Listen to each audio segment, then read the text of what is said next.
To the Rookie of the Year, Marcus Armstrong did it despite missing 5 races. He didn't compete in the ovals. He will next year. Congratulations. What's the significance to you?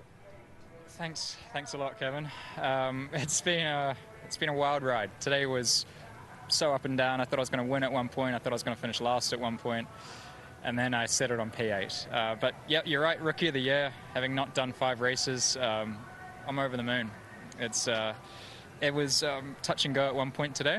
But yeah, to lock it up, I'm very pleased, and I have to say big thank you to my team, Chip Ganassi Racing, and everyone, Blair and Eric and everyone else. I can't name everyone, but it's been an exceptional couple of races, and surely there's a lot of work to do, but I'm very pleased. And now you get to go oval racing, and you'll be in an oval for the first time this week. What are you thinking about that? Oval racing, yeah. Oh, it's fast. So I don't know. I'm going to have to really do my homework tonight, tomorrow night, and so on. But I'm looking forward to it, man. It's going to be something new for me, and I've got the best guys in the world to teach me about it. So looking forward to it.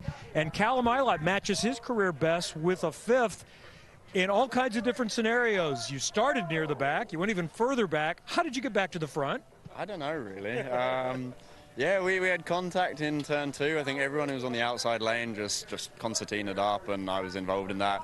Managed to get through it, got the front wing. I ended up spun around, I think by power in the last corner. I was then spun around in the pits. I was off the track in 10. I had contact in turn 2, which bent my rear. Yeah, and I did about 6 or 7 pit stops. So somehow I'm in the top 5. We had good pace. It's just that last stint I was struggling with a bit of damage. It was a fight to keep it, and then suddenly I was running out of fuel, so then I was fighting the fuel as well. We did a great job to pull it off. The strategy worked out in our way, even with all the crazy stuff going on. Lots of people crashing into each other, damaged cars, sand everywhere. It's IndyCar. You've been around IndyCar racing a long time. Have you ever seen a day quite as eventful as this one was? Actually, they used to be a lot like this about a decade ago. You used to have a lot of yellows and mixed up strategy and crazy restarts. So that was like a textbook old school IndyCar race. Yeah, man, those are the days. You just hang in there. You get a drive-through penalty. You have to be put to the back. Yeah, just one of those days. I think the few days leading up to it, we kind of thought that this would be the case because it just was very easy to make a mistake and go off, and sort of an inviting track to throw it up the inside. So pretty happy to get back to 4th.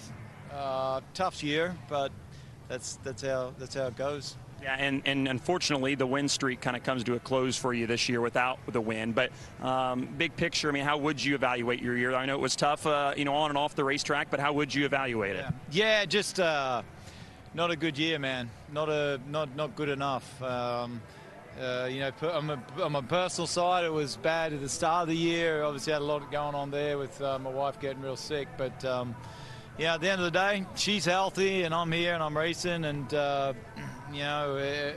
everything she went through, you don't really care about the rest. But we'll be back next year fighting hard. Let's see, you were off in the dirt on turn 1. You had an avoidable contact drive-through penalty. You said you think you hit about everybody. How did you finish second? It was just like a lot of concertina stuff and stuff that I could avoid, couldn't avoid, and yeah, it was crazy. But so proud of everyone at XPEL Chevy. That was peak IndyCar right there. It's just, you think your day's done, you get a drive-through, you come back. But I had a mega restart with like the second last restart or something. I passed like 6 or 7 cars to get behind Dixon there, and yeah, super proud. And 3rd in the championship, that's an absolute bonus. Yeah, we talked about that at the start of the day. It was probably an unconventional way to get there, but what's the significance of that to you to ultimately be 3rd and the highest Chevy driver? Yeah, ultimately, yeah, the top Chevy.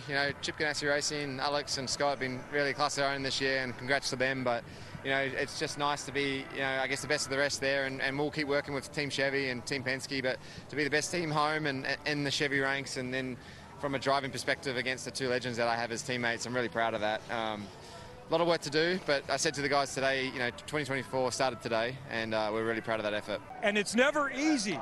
What are you thinking when you go to the back early with the penalty, and how did you drive to the front again? Yeah, it was definitely, credit to this team, and I think they've been, they've just been executing like that all year. So it's been a special, group to be a part of. obviously celebrating Alex's second championship, which is big too. Obviously, he tied it up last week, but I can't thank this PNC Bank group enough. Honda, obviously, for the mileage. We had a bit of an issue this morning. We got a grid penalty, had to go to lose 6 spots, and then got caught up in some mayhem at the start. I definitely say I didn't agree with the call, but I haven't seen all of it yet. But I had nowhere to go, so I don't know what they expect me to do. But we won. That's all that matters. We won. Congratulations. Scott Dixon can now begin thinking about championship number 7 as a possibility next season.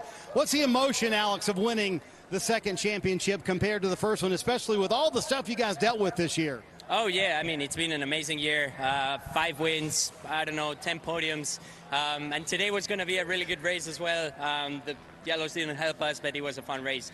Everybody at Chip Ganassi Racing did an awesome job giving us the cars we needed. And, yeah, super happy to get our second championship together.